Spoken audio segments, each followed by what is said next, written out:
from Uttal University, Bhubaneswar. He obtained his MA from Delhi University. He taught at Gurukula at Gautam Nagar, New Delhi, and he also has been assistant professor at St. Stephen's College, Delhi. He is also my guru. I have been learning from him advanced Sanskrit for the last 2 years by Skype. So, dhanyawad, and please.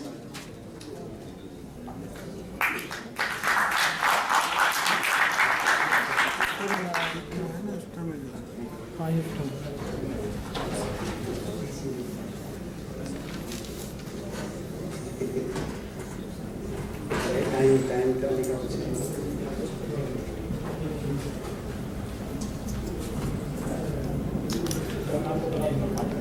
अच्छा ठीक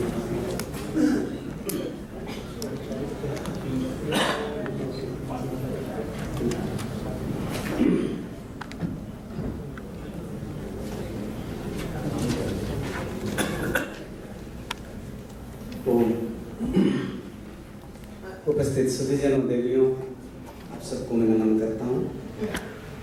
It's a matter of great delight, privilege and honor to be with all of you here to share my views in this Arya Sammelan. My topic for this occasion is modern versus Vedic views and the science of creation of the universe. Pathetic sin is I am not a scientist. So जो भी गड़बड़ियाँ होगी वो आपकी होगी क्योंकि मैं तो scientist नहीं हूँ। ओके तो वैसे मेरा थोड़ा बिलिंगुअल रहेगा, कुछ इंग्लिश में कुछ हिंदी में। जब से इंसान की सृष्टि हुई है तब से इंसान के मन में ये क्वेश्चन होता है और आज तक भी है कि ये दुनिया बनी कैसे। और बड़े सारे सोचने वाले लोग जो थिंकर्स हैं, रिलीजियस पर्सन्स हैं, फिलोसोफर्स हैं, साइंटिस्ट हैं, अलग अलग तरह से इस पर काम करते हैं, रिएक्शन देते हैं। पर खास करके इस पर जो मॉडर्न एज में जो काम हुआ वो 20th सेंचुरी में, 20th सेंचुरी तक साइंटिस्टों का ज्यादा इसमें इंटरेस्ट नहीं था। धीरे धीरे फिर उसमें खोज करने लगे। खास करके 3 थ्योरी जो ज्यादातर साइंटिस्ट ज्यादा डोमिनेटिंग वे में रहते हैं, एक तो big bang theory, steady state theory and oscillating theory. But in cosmogony, out of all these theories, Big Bang theory is currently the dominant theory about the early development and current shape of the universe. उसमें जो steady state theory है और जो oscillating theory है ज्यादातर scientist इसको accept नहीं करते, पर मैं ये दोनों थोड़ी सी हिंट्स देना चाहता हूं क्योंकि हमारे शास्त्रों में इसके बारे में थोड़ी थोड़ी चर्चा आपको बताने की जरूरत पड़ेगी। The steady state theory says that the universe never originated at any one instant, nor will it ever die. The universe has always existed in much the same form as present. But the oscillating theory है वो suggest करता है that the universe continues in endless cycle of expansion and contraction. जो सबसे popular theory है big bang theory, और जिसको आप देखते हैं कि संसार बना उससे पहले एक सिंगुलरिटी था जिसको हम डिस्क्राइब नहीं कर सकते, वो फ्लो हुआ और वो जो गैस है, जो कुछ एनर्जी है वो इधर उधर छिटक के धीरे धीरे ठंडा हुआ, मर्ज हुए, डिमर्ज हुए, जो भी हुए, उसके बाद आपकी गैलेक्सी, स्टार्स, प्लैनेट सब धीरे धीरे आए। ये बिग बैंग थ्योरी को अगेंस्ट देखिए मनुस्मृति का, वैसे और शास्त्रों में होगा, जो मुझे पहले नजर में जो दिखा, पहले ही जैसे ही आप पहला चैप्टर खोलेंगे तो शुरू हो जाता है आसीदिदं तमोभूतम् अप्रज्ञातम् अलक्षणम् अप्रतर्क्यम् अविज्ञेयं प्रसुप्तमिव सर्वतः। शुरू में जब क्रिएशन था ही नहीं, कुछ भी नहीं था, बिग बैंग थ्योरी की पहले की जो डिस्क्रिप्शन है मनु लिखते हैं, originally this universe existed in the shape of darkness, unperceived, destitute of distinctive marks. फिर हुआ क्या जी? तदंडम अभवत् हैमं सहस्रांशु समप्रभम, एक हैम अंड हुआ। ये हैम अंड बड़ा मिस्टीरियस है हमारे स्क्रिप्चर में। इसको वेदों में हिरण्यगर्भ कहते हैं, पुराणों में इसको ब्रह्मा कहते हैं, हैम कहते सोने के बना हुआ, गोल्डन एग। ये गोल्ड शब्द संस्कृत में हमेशा गोल्ड के लिए नहीं आता है, चमकीले चीजों के बारे में, प्रकाश के बारे में, आग के बारे में, उन सब चीजों के बारे में हिरण्य, स्वर्ण, हेम का यूज होता है। तो एक हैम अंड मतलब एक चमकीला अंडा, और वो कितना पावरफुल था, सहस्रांशु समप्रभम, it resplended like the aggregative effulgence of thousands of suns। फिर क्या हुआ जी, ताभ्याम स सकलाभ्याम च दिवं च दिवं भूमिं च निर्ममे मध्ये व्योम दिशश्चाष्टा वपं स्थानं च शाश्वतम्। और वो जो बिग बैंग हुआ, मैं मॉडर्न साइंस की बिग बैंग बात नहीं कर रहा हूं, मैं मनु की बिग बैंग की बात कर रहा हूं। और उस बिग बैंग के बाद ये आकाश, ये नक्षत्र, ये तारे सब पैदा हुए। ये रेफरेंस इसीलिए कि बिग बैंग थ्योरी कहकर तो आप साइंटिस्टों को क्रेडिट देते हैं, पर मनु तो 2000 साल पहले का, उसको कोई भूल जाते हैं। और मनु से पहले भी अगर मेरा अध्ययन इस पर बिग बैंग पर ज्यादा वेदों के टाइम नहीं मिला कि चारों वेदों में खंगारू बिग बैंग थ्योरी कहाँ है, नहीं है, कोई बड़े विद्वान और इस पर रेफरेंस है। हाँ। अब अगला स्लाइड पर आइए। अब अगला सवाल है जो साइंस जगत में होता है कि बिग बैंग से पहले जो यूनिवर्स था उसका क्या स्टेट ऑफ यूनिवर्स कैसा था। ज्यादातर जो स्टैंडर्ड थ्योरी है, अगर मोबाइल बंद कर दे तो अच्छा है कि स्विच ऑफ कर दे, क्योंकि मेरा भी स्विच ऑफ हो जाता है, फिर डाइवर्ट हो जाता हूं। The standard theory is that the universe grew from an infinitely dense point, a singularity, but nobody knows what was that। अब देखिए हमारा वेद क्या कहता है। आप सब विद्वान लोग हैं, आप जानते हैं ग्रीक वेद के नासतीय सूक्त, ना सदासीन न सदासित तदानीम नासित रजो नो व्युमा परो यत् किमावरीव कुहकस्य शर्मन् नम्भः किमासीत् गहनं गभीरम्। कोई एग्जिस्टेंट नहीं था, फिर इसका मतलब नॉन एग्जिस्टेंट था, कोई नॉन एग्जिस्टेंट नहीं था, कोई एग्जिस्टेंट होगा, कोई एग्जिस्टेंट भी नहीं था, फिर क्या था पता नहीं, कुछ धुंधला धुंधला सा था। कोई डिनाई नहीं कर रहा है ऋषि कि नहीं था, कुछ था पर कोई नहीं जानता वो क्या था। न मृत्युरासीद अमृतम न तर्हि न रात्र्यान्नासिता प्रकेत, वहां मौत भी नहीं था जी। कितना अच्छा टाइम था, देखिए क्यों, मौत तो तभी आता है जब पैदा होता है, कोई चीज था ही नहीं तो नष्ट कैसे होगा। वहां कोई इमोर्टैलिटी भी नहीं थी, क्योंकि इमोर्टैलिटी के लिए तो किसी एग्जिस्टेंस की जरूरत है ना। तो कोई मौत नहीं था, कोई अमरत्व तो नहीं था, फिर क्या था, आगे चलेंगे। तमासित तमसा गुल्हमग्रे प्रकेतम सलिलम सर्वमाइदम, बस अंधेरा ही अंधेरा सा था, जिसको मॉडर्न साइंस में आप कहते हैं it's just darkness, you don't know what is that. Even Rigveda कहता है बड़े बड़े मेटाफोरिकल लैंग्वेज में, बड़े अलंकारिक भाषा में, यम विसृष्टिर्यथा बभूव यदि वा दधे यदि वा न योऽस्याध्यक्षः परमे व्योमन् स्वंग वेद यदि वा न वेद। पता नहीं जो इसका चीफ है, जो मास्टर है, जिसने बनाया, वो उसको ठीक वो भी जानता है कि नहीं जानता, वो मैं आवाज के साथ नहीं कह सकता। तो ये जो नासदीय सूक्त आपको वही क्लियर व्यू देता है जो आज के मॉडर्न कॉस्मोजेनी के साइंटिस्ट आपको व्यू देते हैं। इसको हिंदी में एक बड़े सुंदर कविता में इस नासदीय सूक्त को ऐसे बोला, सृष्टि से पहले सत नहीं था, असत भी नहीं था, अंतरिक्ष भी नहीं, आकाश भी नहीं था, छिपा था क्या कहां, किसने ढका था, उस पल तो अगम अटल जल भी नहीं था। सृष्टि का कौन है कर्ता, करता है या करता, ऊंचे आकाश में रहता, सता दृश्य बना रहता, वही सचमुच में जानता या नहीं भी जानता, मैं किसी को नहीं पता, नहीं है पता। अब आगे सिम पर चलते हैं। सृष्टि से पहले क्या अवस्था थी, ये हमने देखा।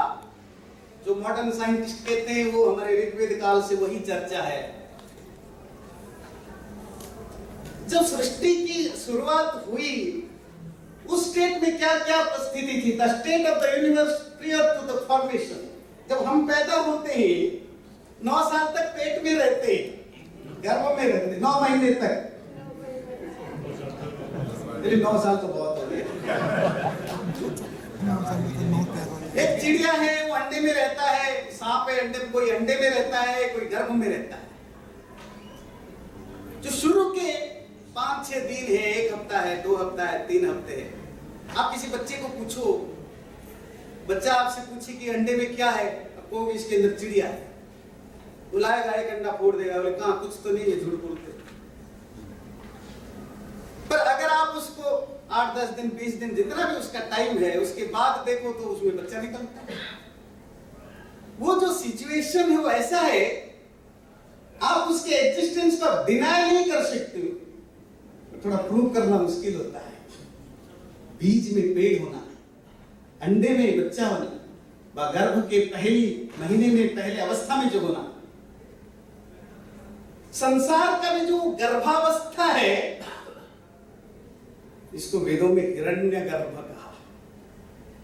अगर मांडुक्य उपनिषद आप पढ़ते हैं जिसमें ओम की अलग अलग पादों की चर्चा है, वो जो द्वितीय पाद है स्वप्नावस्था, वो स्वप्न भी ऐसा ही है ना, जहां जगे हुए नहीं होते, आपकी जो सारी सेंसेस है, ऑर्गन्स है, वो इनएक्टिव है। पर इतना इनएक्टिव नहीं है कि आप कुछ ज्ञान नहीं कर पाए, आप सपने में होते हैं, आपका मन चलता है। आप ये नहीं कह सकते कि मैं सुषुप्ति में हूं, आप ये नहीं कह सकते कि मैं जगा हुआ हूं। वो एक मिडिल स्टेज है। गर्भावस्था क्या है, आप ये नहीं कह सकते हो कि ये बच्चा है मेरा, अब ये भी नहीं डिनाई कर सकते हो कि ये नहीं है। वही गर्भावस्था है। ये जो हिरण्यगर्भ का कंसेप्ट हमारे वेदों में है वो वही है कि सृष्टि से पहले और बिल्कुल प्रलय अवस्था के बाद जो क्रिएशन का प्रोसेस चल रहा है वो कैसा? हिरण्यगर्भ समवर्तताग्रे भूतस्य जाता पतिरेक आसीत्। सीधा सा मंत्र है, आप अर्थ जानते। हिरण्यगर्भ था सभी सृष्टि से पहले, हिरण्य समवर्तताग्रे भूतस्य जाता पतिरेक आसीत्। इसी को तेजस कहा। मांडुक्य उपनिषद में ओम की जो दूसरे पाद के चर्चा में यही पुराण में जाते जाते ब्रह्मा बन गया है हिरण्यगर्भ। हिरण्यगर्भ क्यों? इसका जो अंग्रेजी ट्रांसलेशन है यूनिवर्सल जड़, मतलब संसार की जो बीज रूपता है। अब मत चाहिए सारा खत्म कर देंगे तो फिर क्या, वो वेट करने दीजिए उनको, जब तक ना बोलो आप चलाइए, तो सारा ही आप हमारे वो खत्म करवा देंगे।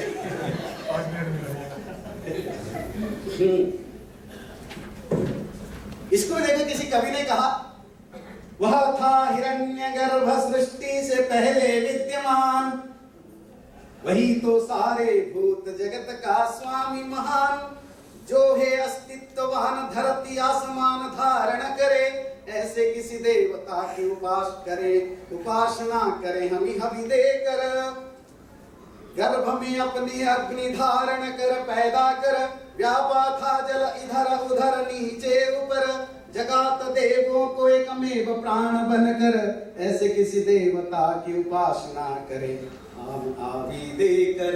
आगे चलिए, ये क्या है? इसका नाम है विराट। विराट क्या चीज है?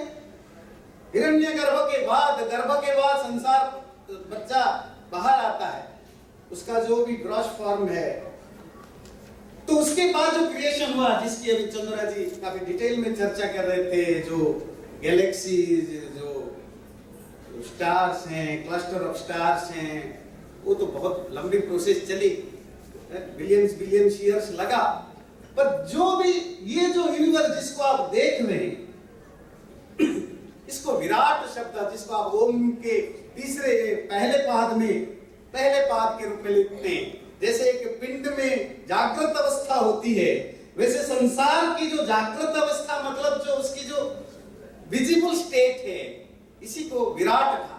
ये विराट शब्द में बड़ा इंटरेस्टिंग है संस्कृत में, विविधतया राजते। तो जिसके अलग आप संसार को देखेंगे, यहाँ पहाड़ों से, पर्वतों से, ठंडा से, गर्मी से, स्टार से लेकर के धूमकेतु तक हर तरह के अलग अलग तरह की चीजें। तो ये उसका जो यूनिवर्स का जो जिस को हम देखते हैं वो चीज है। आगे चलेंगे, ये बड़ा इंटरेस्टिंग चीज है। साइंटिस्ट मानते हैं, according to the modern science, the universe is composed of ordinary matter 4%। Ordinary matter में क्या आता है देखिए, एटॉम्स भी, स्टार्स भी, गैलेक्सी भी, पर पता है उनका पॉइंट सिर्फ है 0.4%। जिस विशाल यूनिवर्स को चंद्राचार्य वर्णन कर रहे थे, साइंटिस्ट कहते हैं ये पूरे यूनिवर्स में उनका जो स्थान है वो सिर्फ 0.4% है। और जो 23% करीब है वो डार्क मैटर है। वो एक हाइपोथेटिकल एंटिटी है जिसको डिटेक्ट करना मुश्किल है, अभी रिसर्च चल रहा है। डार्क मैटर वाला अभी भी वो अनजाना है। जितने गैलेक्सी स्टार की चर्चा कर रहे हैं वो सिर्फ 0.4% है। और 73 पॉइंट कितना परसेंटेज जो है, जिसको साइंटिस्ट डार्क एनर्जी कहते हैं, मतलब जिसको जो मैनिफेस्टेशन में नहीं है, जिसका कोई रूप रंग कुछ भी नहीं है, वो बिल्कुल अनजाना, अनसुना, अव्यक्तम, अव्याख्यम, अचिंत्यम, अव्यवहार्य रूप में है, जिसको आप मांडुक्य उपनिषद में तुरीय पाद कहते हैं। वहां का ईश्वर की चर्चा करते हैं। वहां भी मांडुक्य के ऋषि देखिए, उन्होंने पिंड ब्रह्मांड 2 थ्योरी लिया, एक आपके लिए, एक आत्मा के लिए, एक परमात्मा के लिए। अब इसको जरा पुरुष सुक्ति से मिलाइएगा ये डार्क एनर्जी को। आगे चलिए। 3% क्या है? 4% जो है ये जो होल यूनिवर्स है, जिसमें एटम्स से लेकर के गैलेक्सी तक, ये सिर्फ 0.4% है। 3.6% जो है वो जो गैस, जो इस तरह प्लाज्मा टाइप के जो चीजें। अब पुरुष सूक्त देखिए क्या कहता है, एतावानस्य महिमा तो ज्यायांश्च पुरुषः पादोस्य विश्वभूतानि त्रिपादस्यामृतम दिव्य। पाद क्या होता है? एक पाद, वो जो पुरुष कॉस्मिक बीइंग है, वो पुरुष कोई जरूरी नहीं कि कोई इंसान हो या कोई जीव हो या कोई परमात्मा हो। वो जो कॉस्मिक बीइंग है जिसकी चर्चा पुरुष सूक्त में होता है, उसका सिर्फ 1/4 ये सारा संसार है। त्रिपाद, त्रि मतलब 3 पाद मतलब क्वार्टर, 3 क्वार्टर देखिए 73%। ये 73% एक्यूरेट नहीं है। अगर आप ढूंढते जाएंगे, किसी नासा के इसमें लिखा होगा 74 और किसी में लिखा होगा 73, कहीं लिखा होगा 75, क्योंकि ये सब हाइपोथेटिकल है, बिल्कुल एक्यूरेट नहीं है। पर 3/4 इज एक्यूरेट। तो क्या कहता है? त्रिपादस्य ऊर्ध्वम दिवि, 3 पाद तो कहां है पता नहीं है। उसी पुरुष सूक्त में आगे कहते हैं त्रिपादूर्ध्वम उदेत पुरुष पादोस्य इह भवत् पुनः। सिर्फ एक ही पाद 1/4 जो है वो होल यूनिवर्स है, और उसका जो 3/4 क्वार्टर है, जो तीन हिस्सा है, वो अदृश्य अव्यक्त हिस्सा है। इसी को डार्क एनर्जी कहते हैं। डार्क का मतलब यह अंधेरा नहीं है, जिसको जाना नहीं जा सकता। इसी को संस्कृत में हम अव्यक्त कहते हैं, अव्यवहार्य कहते हैं, क्योंकि जिसको आप जान नहीं सकते तो अचिंत्य, वो आपकी चिंता से भी परे, हमारे साइंटिस्टों की चिंता से भी परे डार्क एनर्जी है ना। अगले थ्योरी पर चलेंगे।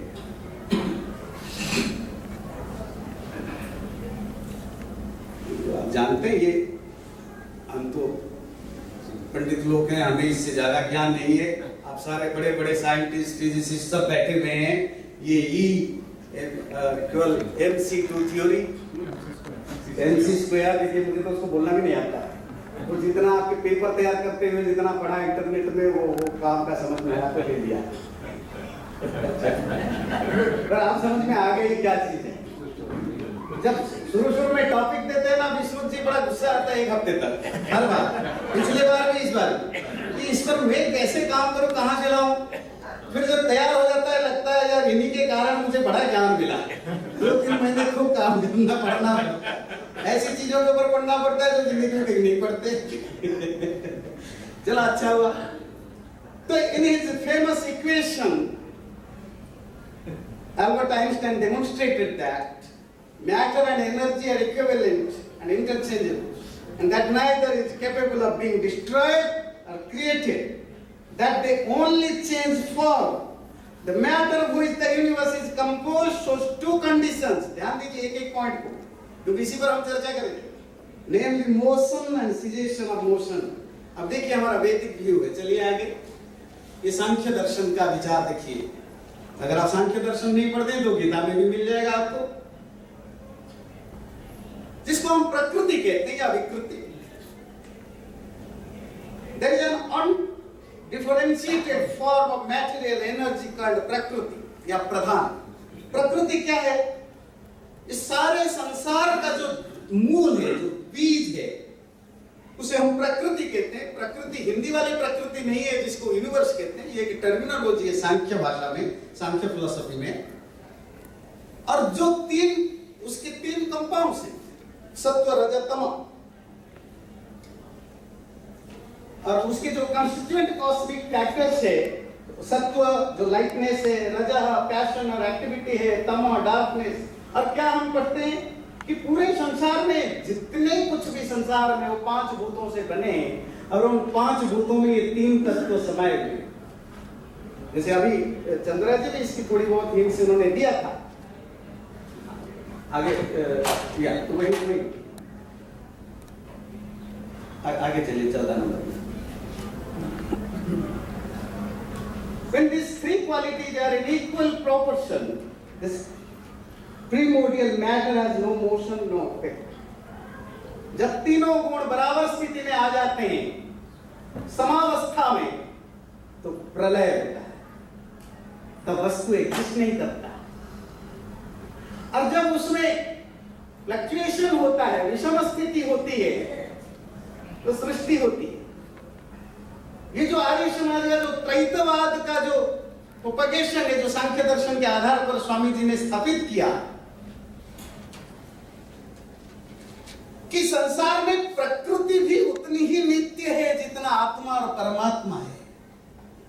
फर्क इतना है, वो परिणामी है, वो बदलता है। कोई बदले तो उसका रूप नहीं बदलता। आप पेड़ को काटेंगे लकड़ी बन जाएगी, लकड़ी को काटेंगे कुर्सियां टेबल बन जाएंगे। उसको भी आपको गुस्सा है कि मैं इसको भी नहीं रखना, आप जला देंगे तो राख बनेगा। कहेंगे नहीं मुझे राख भी नहीं देखना, उसको भी पीसेंगे, कुछ भी करेंगे तो एटम में कन्वर्ट होगा। आप जाएंगे इलेक्ट्रॉन तक जाएंगे, तब भी अगर नहीं टूटा तो आजकल 2 साल पहले और एक निकाला, क्या जी बोसन, क्या कौन सा पार्टिकल निकाला, गॉड पार्टिकल तक पहुंच जाएंगे। फिर कहेंगे नहीं इससे और नहीं टूट रहा है, हो सकता है 10 साल के बाद उसको भी तोड़ डाले, फिर भी नहीं टूटेगा, फिर वो वहां लग जाएगा। मतलब प्रकृति संसार जो है वो एक अपनी एग्जिस्टेंस से कभी अलग नहीं होता, सिर्फ फॉर्म चेंज होता है। आप पानी को नष्ट करना चाहे, आप हाइड्रोजन ऑक्सीजन में कन्वर्ट कर दीजिए, फिर जोड़ दीजिए, फिर पानी बना, बर्फ बना। आप संसार के किसी, यही प्रकृति और विकृति का सिद्धांत है। मूल प्रकृति में जो विकार आने लगता है तो धीरे धीरे ग्रॉस फॉर्म में आ जाता है, धीरे धीरे वो विकृति प्रकृति में कन्वर्ट हो जाता है। पर उसका विनाश नहीं है, उसकी विरति नहीं है, वो हमेशा बना रहता है, बस परिणाम है।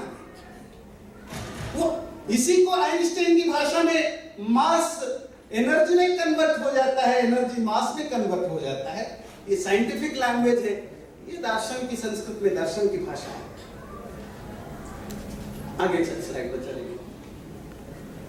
और ये जो प्रकृति और विकृति है, ये साइकिल है, the process process of generation proceeds from subtle level to the gross, and that of dissolution from the gross to the subtle. तो dissolution के लिए हमारे यहाँ शब्द क्या है? प्रलय। देखिए, जब भी आप भारतीय दर्शनों की चर्चा करेंगे ना, तो शब्द बड़ा महत्वपूर्ण है, क्योंकि हमारे दर्शन हमारी भाषा में लिखे गए हैं। अब अंग्रेजी में लिख बोल डालेंगे तो सारा गड़बड़ हो जाता है। अब डिसोल्यूशन का क्या मतलब वो तो बताएगा जो इंग्लिश एक्सपर्ट है, पर प्रलय शब्द बड़ा महत्वपूर्ण है यहाँ, वो पूरा फिलॉसफी को रिप्रेजेंट करता है। प्रलय का अर्थ विनाश नहीं है, प्रकर्षण लय। चीनी को पानी में डालते हैं ना, नमक को पानी में, वो घुल जाता है, पर नमक अपना एग्जिस्टेंस नहीं छोड़ता है। बस आपको नमक नहीं मिलेगा, पर नमक अपने एग्जिस्टेंस को नहीं छोड़ता। वो क्या हुआ? इसको हिंदी में बोलते पानी में लीन हो गया। ये लीन लय एक ही बात है, एक ही रूप से बना है। ये प्रलय क्या है? जब वस्तु अपनी स्थूल रूप को, वो ग्रॉस फॉर्म को छोड़ के शटल फॉर्म में कन्वर्ट हो जाए, उसी को हम कहते हैं लय। तो छोटी मोटी चीजें हैं तो लय, जब इतना बड़ा विशाल संसार हो जाए तो प्रलय।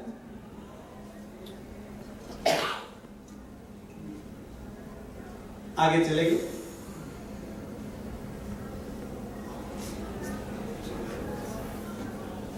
ये जो संसार है एक साइकिल की तरह चलता है। इसका कोई ऐसा नहीं कि ये universe the first and last, इससे पहले कभी नहीं हुआ, उसके बाद भी कभी नहीं होगा, ऐसा नहीं है।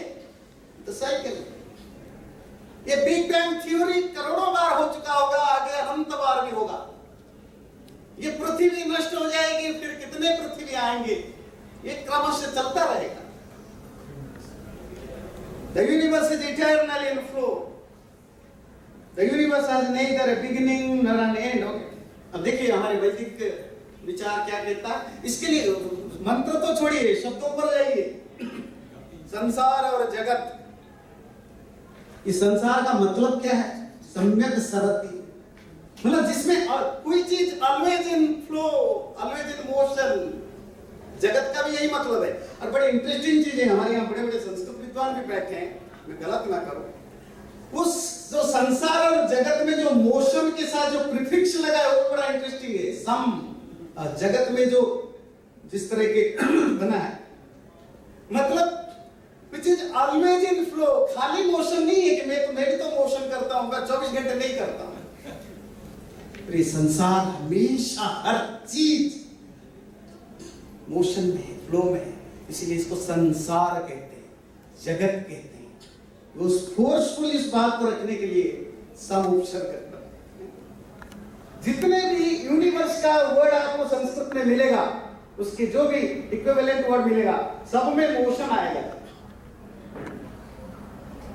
देखिए आगे चलिए, आप रोज संध्या में मंत्र पढ़ते, सूर्य चंद्रमसौ यथा यथा पूर्वम अकल्पयत् दिवं च पृथिवीं च अंतरिक्षमथो स्वः। अब क्या बोलते हैं?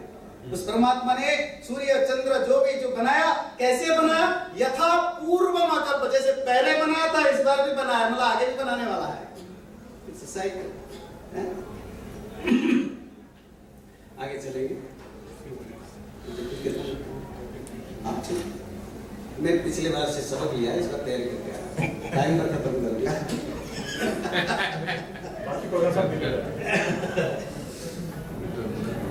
तो वैसे भी हमारे यहाँ हिंदू लोग, हमारे हिंदू भाइयों को भी पूछो क्या कहेंगे, संसार जो है ईश्वर की लीला है, मतलब एंटरटेन करने आपको बनाया है। इसको क्यों बनाया कि संसार को एंटरटेन कर लिया।